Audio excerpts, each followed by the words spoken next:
اعوذ باللہ من الشیطان الرجیم بسم اللہ الرحمن الرحیم اقرأ باسم ربك الذي خلق خلق الإنسان من علق اقرأ وربك الأكرم الذي علم بالقلم علم الإنسان ما لم يعلم۔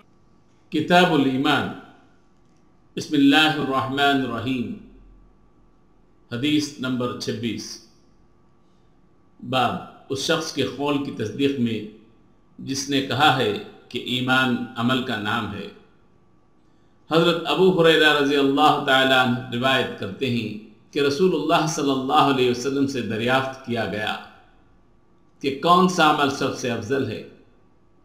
آپ صلی اللہ علیہ وسلم نے فرمایا اللہ اور اس کے رسول پر ایمان لانا۔ کہا گیا اس کے بعد کون سا؟ آپ صلی اللہ علیہ وسلم نے فرمایا کہ اللہ کی راہ میں جہاد کرنا۔ کہا گیا پھر کیا ہے؟ تو آپ صلی اللہ علیہ وسلم نے فرمایا حج مبرور۔